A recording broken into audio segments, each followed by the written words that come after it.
On this special episode of Roadkill, we're going on a drag racing road trip with 500 of our friends.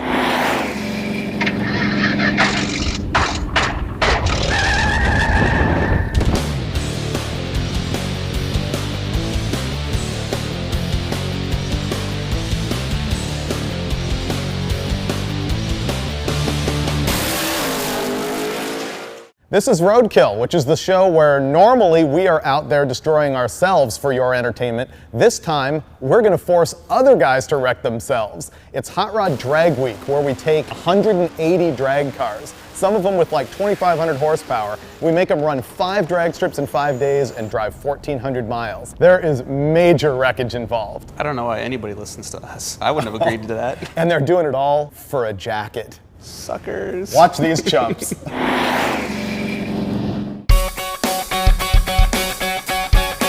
This is Tulsa, Oklahoma, day 1, registration and class inspection and test and tune. Drag Week started claiming victims before we even started racing. I was interviewing Bob Larson about a broken axle on his car when I heard an awful noise. Then broke that right in half.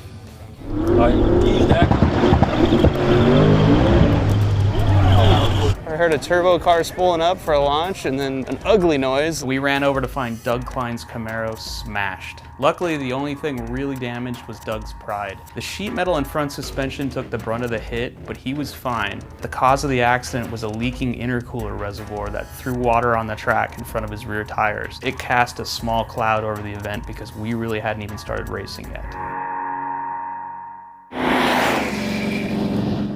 This is Tulsa Raceway Park, where we're gonna start and end Drag Week this year. We stopped here last year and the traction was just so killer that we had to come back.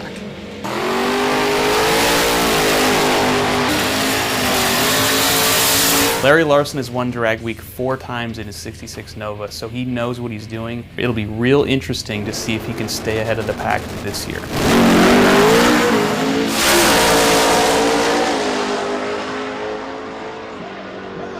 Wow, Larry just ran a 694, the quickest pass he's ever run and the quickest pass anyone's ever done at Hot Rod Drag Week. The 55 Chevy over there in the right lane, the guy that owns it built it in 1970, made his own straight axle for it. It's been in mothballs ever since. His kid just talked him into dragging it out, and they're doing Drag Week together for the first time ever.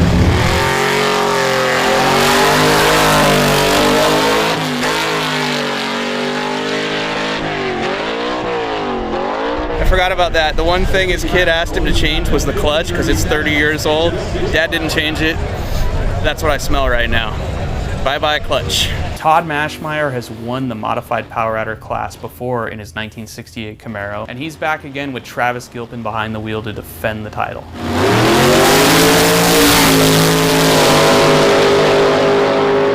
Oh yeah, leave the wagon go.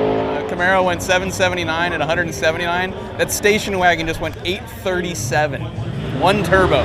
This is Jeff Lutz in his twin turbo 57 Chevy, and he's run Drag Week with us for a few years, and that's what's going to give him an edge here. Not only is the car capable of the ETs he needs to run to catch up with Larry Larson, but he knows what it's like out there on the road. He is going to be prepared for anything.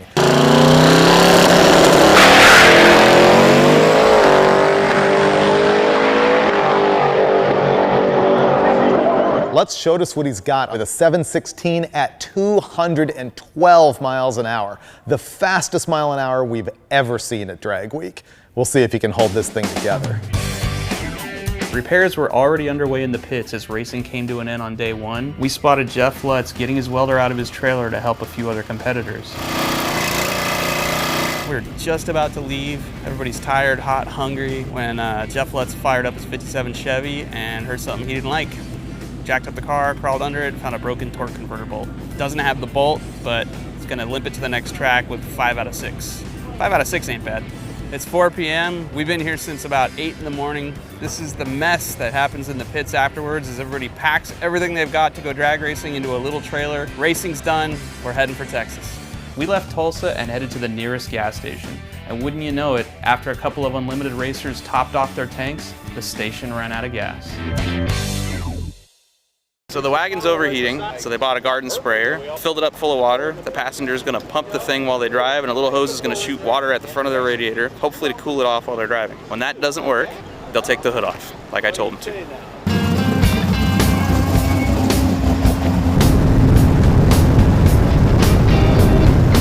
1,400 miles doesn't seem like that big of a deal for a regular car, but you put a serious street strip car in traffic and suddenly overheating becomes a real issue. Not 20 miles outside of Tulsa, we found cars dropping like flies, overheated on the side of the road in 90-degree temperatures. It's 8:40 at night. We've been on the road maybe 5-6 hours. We've done a total of 40 miles. We just stopped under an overpass and found Schroeder and his buddy from Canada and their 66 Vet on the side of the road with a dead battery. So they're fixing that right now while I'm sitting here taking pictures of their misery. At the rate we're going, we're gonna get to the track tomorrow when it opens, and we're probably not sleeping tonight. We had some beers here. This would be just nice. We have no reason to leave if we had beer here. Another 20 miles down the road, another broken car. This time it's Todd Mashmeyer. He hit the bridge with his car, took out the cross member to the motor, smashed the oil pan, the transmission pan. Now he's got a welder to fix it.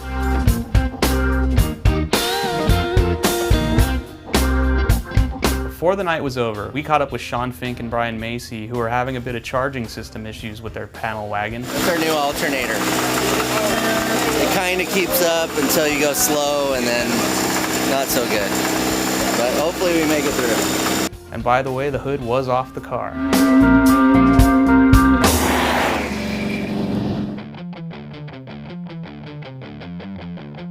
Day 2 of Hot Rod Drag Week finds us in Ennis, Texas at Texas Motorplex.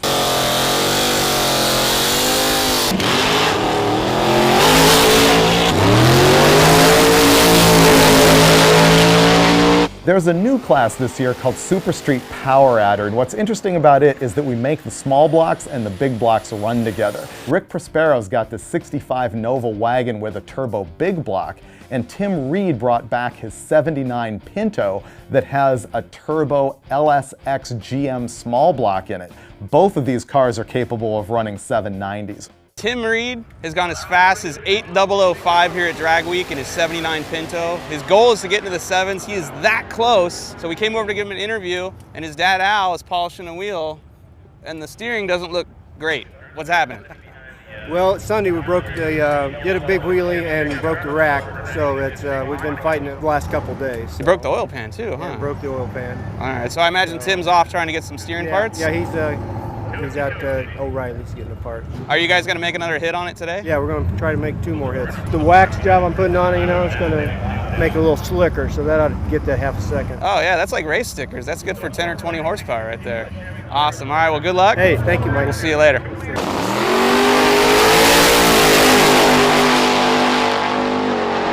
Tim Reed finally got his Pinto into the 7s with a 7.99 second pass, and then Rick Prospero answered with his own 7-second pass, a 793. The question is, can Rick keep it together for the rest of Drag Week? Dodge Ram single turbo on a Viper motor went 909 at 148 yesterday. Today, not so good. What happened, fellas? Blew a head gasket. Blew a head gasket. What did you do? Up the boost some more, or was it just time for it to go? It was the same. I think it was just time for it to go. So it's got about 50 dyno pulls in it, but we got a dyno last week, and so it's fresh, very fresh combination. So. Cool. Did you guys find a gasket to replace it? Yes, sir. Cool. You gonna make another hit today, or just fix it and hit the road? If we can get back on the road, I'd be happy. Yeah. All right. Cool. Good luck, guys. What they thought was just a blown head gasket turned out to be a torched head and block, and since V10 parts are hard to come by in Tulsa, the Dodge was out. Dad's bringing his son an axle for his 8 3/4 Dodge rear end. Going in his old Ram pickup. What was that for service? So did you guys get to make a lap today? Made one, but it's about 2 seconds off due to the snapped axle. So how quick can you guys do this? Because it looks like you've done it before. Hopefully we'll be done here in about 20 minutes. 20 minutes for an axle change. I like it. Clock's ticking. Go for it. Tick, tick, tick, tick, tick, tick, tick, tick, tick. How much nitrous? 150 shot, correct? 150 shot. That's a crappy axle if I ever saw one. Nice work, Dodge. Call it experience, call it luck, call it being a general badass, but Larry Larson makes this look easy. We just talked to him and found out he had all kinds of problems himself. Pulled over by the cops, got lost, left the hotel this morning, got a flat tire, and then on his first hit, broke a sprag in his Lenco transmission, so he's got some repairs to make, and he's definitely got to make another run because he knows everybody else is gunning for him.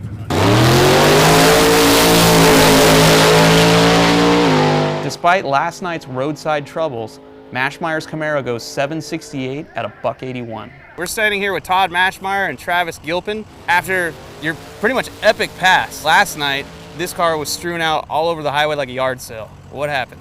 We were outside of Muskogee and hit a big bump in the road and knocked the cross member out, knocked a big hole in the transmission pan. Some very nice people come to save the day and rescued us, brought a welder and a generator, and we sat there for about 2.5, 3 hours and got it fixed. Got back on the road, struggled to get here, we didn't even go to sleep last night. What did it go, 499 to half track? 499 to the 8, yep. We went 128 60 foot, which is our best 60 foot too, so. So hit the road now, make it to the next stop. That'd be it. That's the plan. All right, good luck, fellas. Thanks. Thank you, Mike. In Pro Street Naturally Aspirated, we've got two-time winner Doc McIntyre coming back with his 68 Camaro. Naturally aspirated, this car has almost run in the 8s, and that's his goal for this week.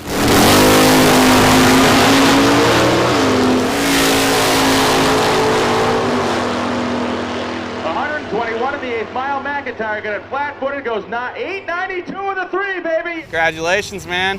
Thank you. How did the pass feel? Beautiful, 123 in the 60. Nice. You picked up a whole bunch. You can't believe the timing curve I built for that to run that. Really? Is it aggressive or No, soft? soft. And it didn't blow the tires off finally. It was perfect. Wow. Less is more. Nice. About time you did your job. Yeah. So, You gonna hit the road or? yeah, I'm done, man. All right. Cool. Gotta nurse it along, get to Friday, and see if I can get that third jacket. Awesome. With the rest of the class more than a second off his pace, all Doc McIntyre's got to do now is finish drag week, and he'll take the win in Pro Street Naturally Aspirated. Day 2 of drag week kicked off with my favorite Canadian, Dave Schroeder. You've been here before with a 55 Chevy, looking like the 2-lane blacktop car. I loved it. This thing off the trailer was an animal. How quick did you go on day 1? Yeah, day 1 we went 732 to 195. Was really thrilled with that. And that was with 2 stages and still had a lot more in it. Schroeder and N's Corvette made the fastest nitrous pass in the history of drag week, a 732 on day 1. We lost him on day 2 after battery failures and overheating took the car out. This is Alana. She's a new staff member on Hot Rod, and we figured that her first drag week should be trial by fire, so we threw her in the car with this guy. It's day 2, we're here at Texas Motorplex, and I'm about to go for a ride. Randy, what are we riding in? My 91 Mustang with twin turbos. And this little green car is kind of quick. Yeah, it's run fast 849, 164. Does it have air conditioning? Yeah, you roll down the windows and you go 40 miles an hour and the air conditions you. It's gonna be a long drive.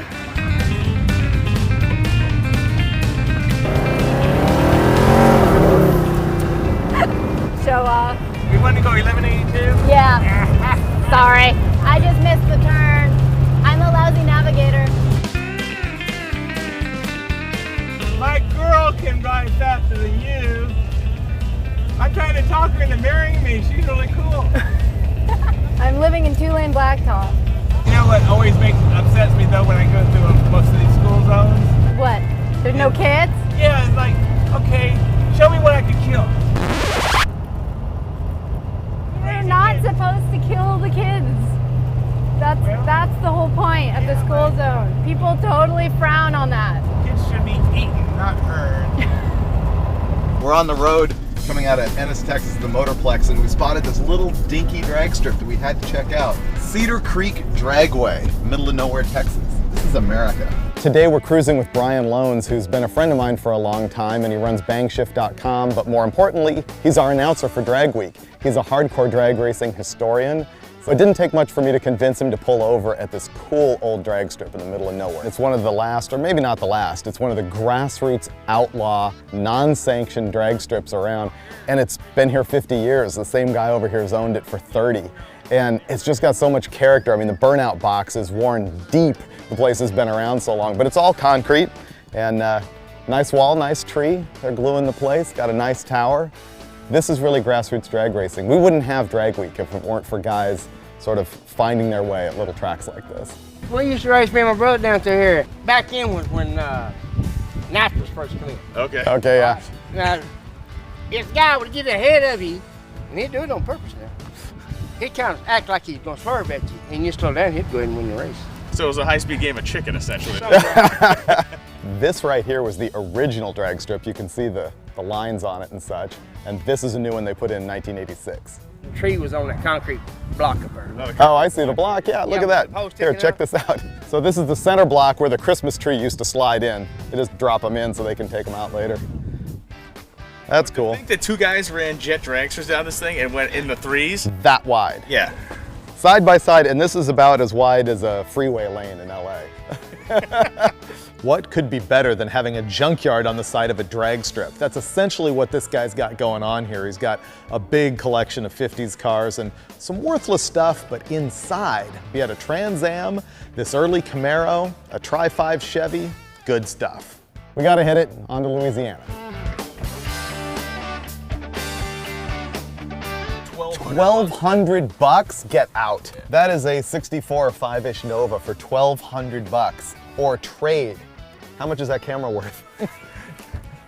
Chevy 2100, it's the low end one. It's pretty rusty. Good looking from afar, but far from good looking. Keith Harrison's a Drag Week veteran, but this is his first time with a 55 Chevy running in our gasser class. Unfortunately, he was fighting fuel pump problems. And this is Luther Duncan in the 70 Maverick with an old school small block and a 4-speed. The cool thing here is that the engine was built by Eddie Miller, who is a past Drag Week champion.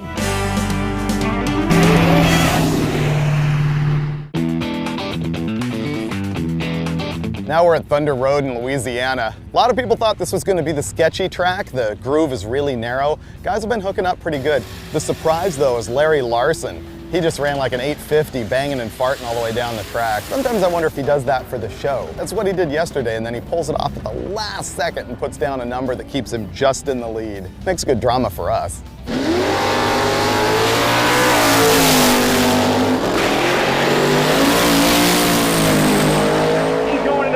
Down to the 8th mile, 166. Jeff Watts goes out 7 flat with a 2. We just finished up. We went 7:00 at 2:12. We're headed to Memphis early. Drag Week 2012. Here we come. Mashmeyer's bad luck continued when the 605 Chevy under the hood of the Camaro ate a cam and a set of lifters the night before running.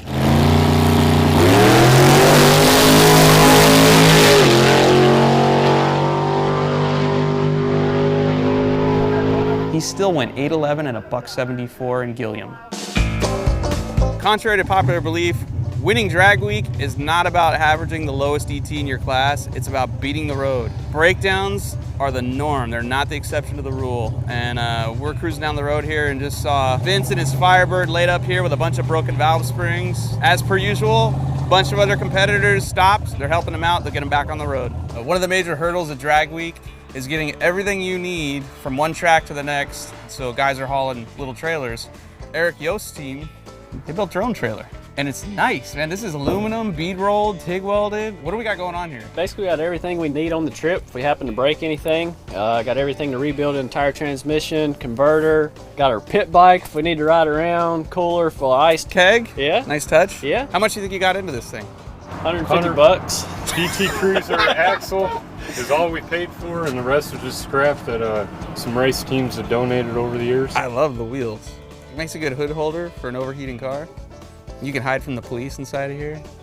I mean, if you needed to. I'm not saying you need to. If you needed to. You'd like to do. You know. We're broke down on the side of the road, but we got the best trailer ever and some pretty damn cold beer, so everything's all right.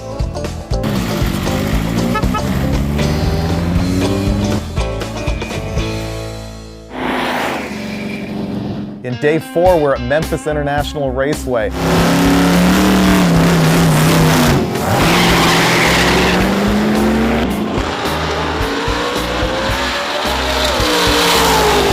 Memphis isn't kind to Lutz or Larson. They're both having trouble getting their cars down the racetrack. Broke the rocker on it. Must have broke that on the first hit, and that's why it slowed down a little bit. Oh, he lifted at 300 feet. After an aborted attempt at making a run down the drag strip, Larry ripped apart his rear end to find a smashed ring and pinion. Ooh, yeah, pieces. The scramble was on to find spare parts, not to make another pass at Memphis, but to get back to Tulsa and make his last pass on day 5 of Drag Week. When we caught up with Todd Maschmeyer and Travis Gilpin, neither guy had slept more than 4 hours during all of drag week. They ended up limping the Camaro into Memphis, Tennessee on 6 cylinders. The duo had every intention of hitting the 6-cylinder powered Camaro with 3 stages of nitrous to try to hold their lead over Brian Goldstone, but when the car wouldn't do a burnout in the water box, they knew they had to call it quits. They broke the beam and got themselves a 20-second ET, and that was it for them at drag week. It looked like you guys intended to make a lap. Yeah. And then what changed? Well, it wouldn't do a burnout. Our intent was to make a lap, and if it blew up, and whatever. We were on our way to camp to pick up cam and lifters and put it together tonight and drive, but You haven't slept in 4 days. we had 3 hours of sleep 2 nights ago. Like I say, hitting the bridge that first night, to put everything behind. There's all kinds of bearings and roller tips in the bottom of that pan right now. Playing ping pong? Mm-hmm. Yeah. That's never good. I'm sure we'll be back next year. Thank you, Mike. Thank you.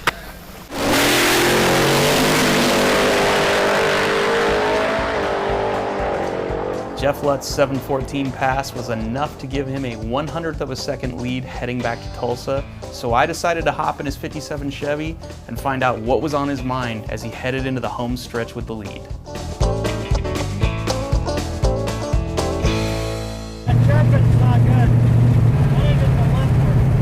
We just left Memphis International Raceway not more than 10 miles ago. We heard a chirp, just didn't sound right. He didn't like it. I didn't like that he didn't like it, so we pulled over to find out what's going on. He thinks we might have a broken lifter, which that's not good because we've got 400 miles to go, and I think he's got lifters, but we don't have another camshaft, so this is gonna get interesting right now.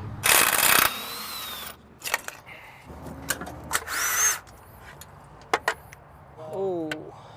Wow, Jeff Lutz just saved his engine from disaster. That noise he was hearing as we were driving was at least this lifter, maybe more, that stopped rolling. This was basically skidding along on the lobe of the camshaft, wearing the roller and the camshaft out. And once you do that, metal goes through the motor, parts play ping pong, bad things happen, and he doesn't get to Tulsa tomorrow to try to win this thing. So he's got a spare set of these and hopefully a new camshaft waiting for him in Tulsa, and he'll get this thing bandaged up and we'll drive 415 miles tonight and make it there.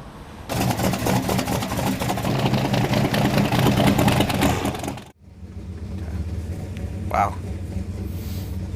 We're about an hour from Tulsa where it's been raining and the road is super wet and these giant meats in the back are not happy about it. We are literally just skating all over the road right now. So we pulled over, took a little break. We're gonna crawl right now, maybe like 10 miles an hour tops so we can keep making some time. Oh, wow, it's cold. Almost made it to the last checkpoint before the last day. Not quite, the rain stopped us, so gonna crash here in the car for the night, hit the road in the morning. We're done for tonight. Day 5 and we're back where we started, Tulsa, Oklahoma. It's raining here today, and if it doesn't dry up soon, we're just not sure if we're gonna get this race done or not. All right, everybody, listen up. In about 30 seconds, we have the announcement on the fate of the event coming, and yeah, give us 30 seconds. Well, unfortunately, as you can tell, the weather has been junk today, and it's not looking like it's going to get much better before tomorrow afternoon. So I'm going to dodge the flying fruit when I tell everybody that this thing is done. The event has been ended. What are you saying? What? No. Not ended. Okay, Brian just completely choked. You said it was pulling the plug. Nope. Here's the deal. I'm standing here right now thinking, you know what, we need to race this thing. There's a 10% chance of rain at noon tomorrow. We're gonna run. We're back at Tulsa here today, which is Saturday, and it's not raining yet, and so we're doing our best we can to get all these guys down the track.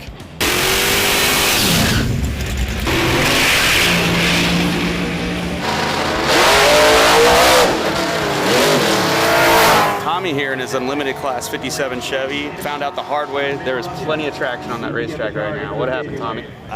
We had tuned up the car to make a really good pass, tried to get the car in the H today, and whenever I let go of the trans brake, it came up pretty hard, and it was on a good pass, and then it came down, and whenever it did, it broke both front shocks on the car. I imagine you'll fix that up and be back next year. We'll fix it. We'll probably bring the 57 back and possibly bring a second car too. Thank you. I'll see you further down. All right. Prospero got in line to make a pass right in front of Tim Reed, but about 300 feet into the run, something definitely went wrong. Well, we hurt the transmission on that last pass. Sounded like second gear went bad, so we had our spare from the very first time. We're sticking it back in right now. Tim just ran a 794. He needs a 791 to beat us, so that's why we want to make one more bonsai pass to see if we can get it down in the 7s again.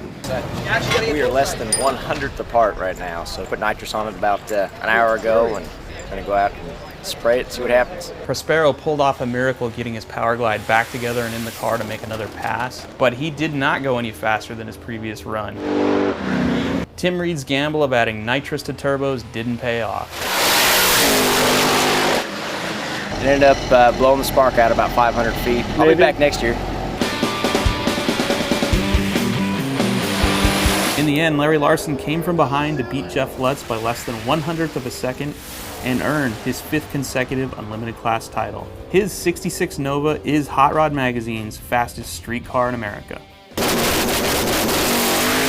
Drag Week is an anomaly. We don't give you a dime if you win this event. All you get is a jacket and the pride that comes with having a seriously fast street car. Join us next month for another episode of Roadkill and watch Freiberger and I destroy ourselves for your entertainment. Two-stroke blender? Yeah. Let's make some margaritas. Mix up margaritas. What are we waiting on?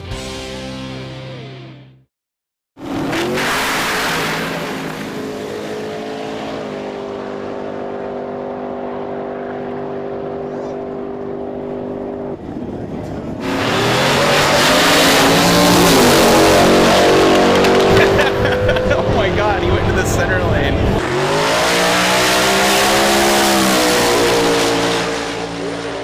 Mile the third gen Pontiac at 141 miles an hour. Eric Yost goes 760 with a 5.